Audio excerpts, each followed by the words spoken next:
ఈ మధ్యన ఒక 2 ఇష్యూస్ జరిగినాయి మన మండలంలో, మనసు విప్పి మాట్లాడుకుందాం ఈరోజు.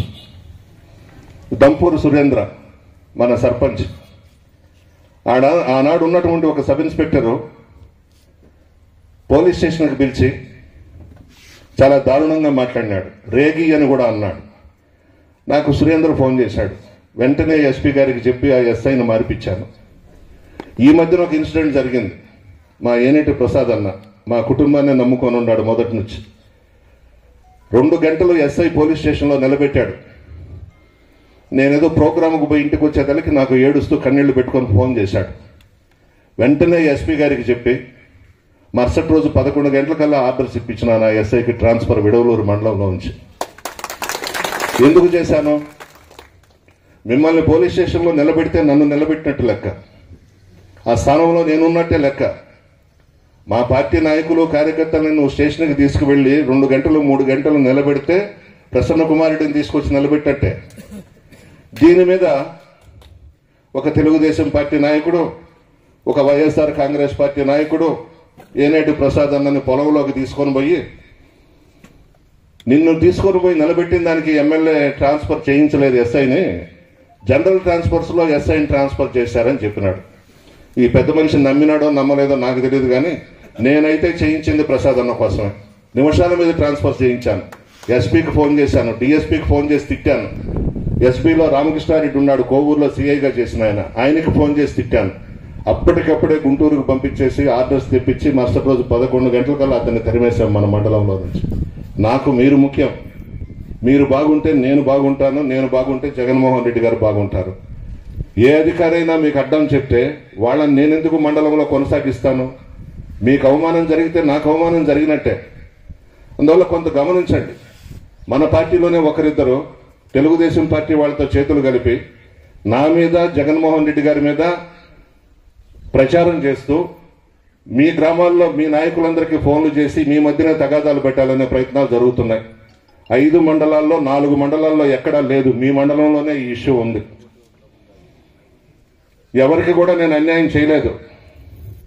ఈ ప్రభుత్వంలో జగన్మోహన్ రెడ్డి గారి వల్ల లబ్ధి పొందిన వ్యక్తే తెలుగుదేశం పార్టీ వాళ్ళతో చేతులు కలిపి మన మీద దుష్ప్రచారం చేస్తూ ఉన్నాడు. ఇవన్నీ నేను పట్టించుకోను, లెక్క చేయను. మీరున్నారు, ప్రజల ఆశీర్వాదం ఉంది, భగవంతుని ఆశీర్వాదం ఉంది. మనం లెక్క చేయాల్సిన పని లేదు. మనం కష్టపడ్డాం. జగన్మోహన్ రెడ్డి గారు సంక్షేమ పథకాలు ఇచ్చారు. ఎప్పుడైనా విన్నారా మీరు? 290 కోట్లు ప్రజలకి పార్టీలకు అతీతంగా విడవలూరు మండలంలో మనం ఇచ్చింది. నేనేం తప్పు చేస్తే నా గురించి ప్రచారం చేస్తున్నారు, తప్పుడు ప్రచారం. మీ కుటుంబానికి నేనేం అన్యాయం చేశాను? ఏమీ చేయలేదు.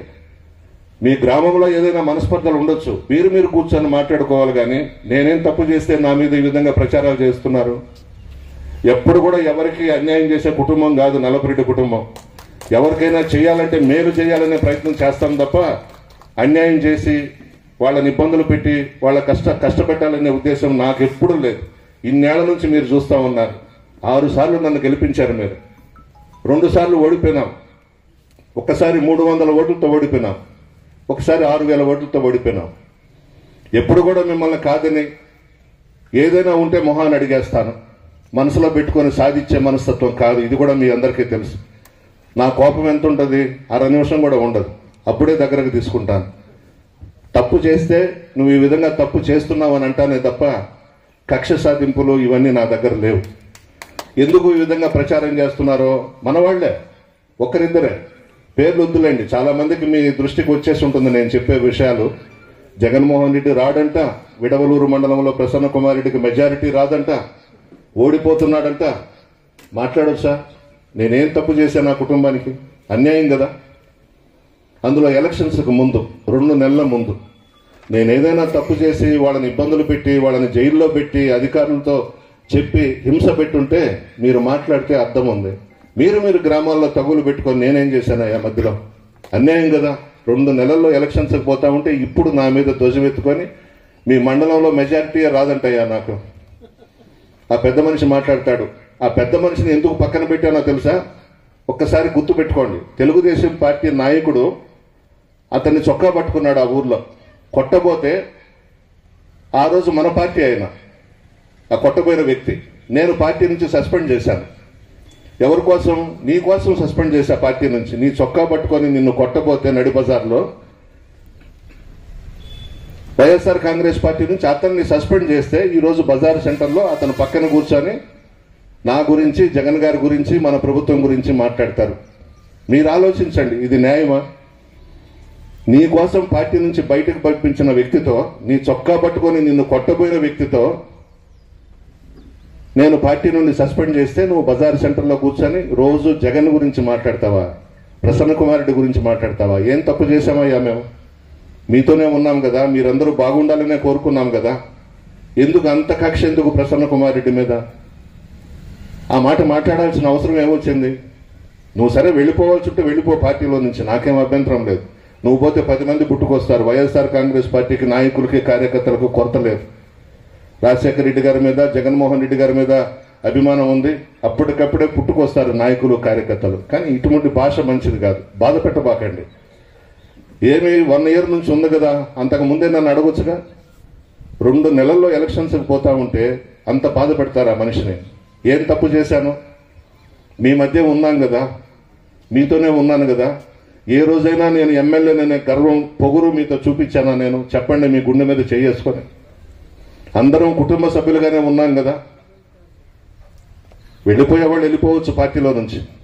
రామతీర్థం నాయకులకు ఫోన్ చేస్తారు, వాళ్ళ మధ్య గొడవలు పెట్టాలని చూస్తారు, పార్లపల్లికి చేస్తారు, ఇంకొక దగ్గరికి చేస్తారు. నీకు అవసరమా? ఇష్టం లేనప్పుడు వెళ్ళిపో పార్టీలో నుంచి. అందుకే అందరికీ చెప్తున్నా, ఇటువంటి ఫోన్స్ వచ్చినప్పుడు దయచేసి మీరు రియాక్ట్ కావద్దు, వదిలేయండి. వెళ్ళిపోయేవాళ్ళు వెళ్ళిపోతారు. మీ మధ్యనే ఫోన్లు చేసి, మీలోనే గ్రూపులు తయారు చేసి గొడవలు పెట్టి పార్టీకి నష్టం తేవాలనే ప్రయత్నం ఈ మొక్క మండలంలోనే మొదలైంది.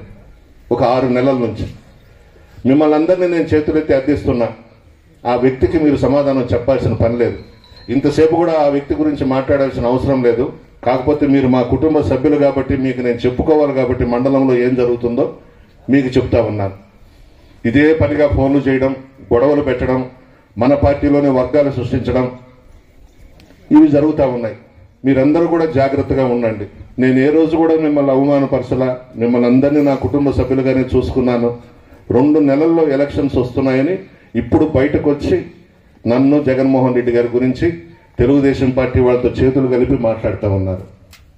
వదిలేస్తాం. జగన్మోహన్ రెడ్డి గారి వల్ల ఆ వ్యక్తి లబ్ధే పొందున్నాడు.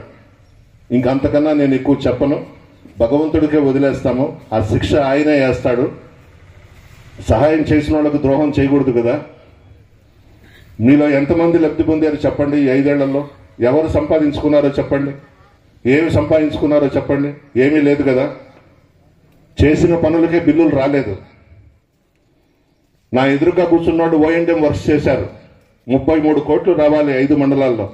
అన్యాయం అయిపోయినారు. చిన్న కార్యకర్త దగ్గర నుంచి పెద్ద నాయకుడు వరకు ఆ ఇరిగేషన్ డిపార్ట్మెంట్లో పనులు చేసి నాశనం అయిపోయినారు. ఎవరు కూడా సంపాదించుకోలేదు. 4 డిపార్ట్మెంట్స్లో 70 కోట్లు రావాలి కోవూరు నియోజకవర్గంలో. ఎవరు బాగుపడ్డారు? ఏ నాయకుడు బాగుపడ్డాడు? పాపం ఎవరు బాగుపడలేదు. కానీ వెయిట్ చేస్తున్నాం. జగన్మోహన్ రెడ్డి గారు ఎవరికి అన్యాయం చేయడు. ఈ రోజు కాకపోతే రేపైనా బిల్స్ ఇస్తాడనే నమ్మకం మనకుంది. ఎందుకంటే అన్యాయం చేసే కుటుంబం కాదు రాజశేఖర రెడ్డి గారి కుటుంబం. ఆ నమ్మకం ఉంది. మీరెవరు సంపాదించుకోలేదు ఈ 5 ఏళ్లలో. నాకు తెలుసు మీరు ఎంత బాధలు పడుతున్నారో, నా ప్రోగ్రామ్స్కి మీరు ఎక్కడ అప్పులు తెచ్చి పెడుతున్నారో అన్నీ కూడా నాకు తెలుసు. ఏం చేద్దాం? పరిస్థితులు అవి. ప్రజలందరికీ బటన్ నొక్కి డబ్బులు వేసేస్తున్నాడు జగన్మోహన్ రెడ్డి గారు. 2,75,000 కోట్లు 33 పథకాలకు ఇచ్చాడు. ఈరోజు ఎంప్లాయీస్ కూడా జీతాలు ఇవ్వలేని పరిస్థితుల్లో ఉన్నాం. పాపం ఆయన సీట్లో కూర్చొని ఎన్ని బాధలు పడుతున్నాడో, ఎన్ని కష్టాలు పడుతున్నాడో. ఎన్ని కష్టాలున్నా, ఎన్ని బాధలున్నా రాష్ట్రం బాగుండాలి. జగన్మోహన్ రెడ్డి గారు భారతదేశంలోనే దీన్ని ఆదర్శ రాష్ట్రంగా తీర్చిదిద్దాలని పట్టుకొస్తున్నాడే తప్ప ఆయన కూడా సంతోషంగా లేడు పాపం.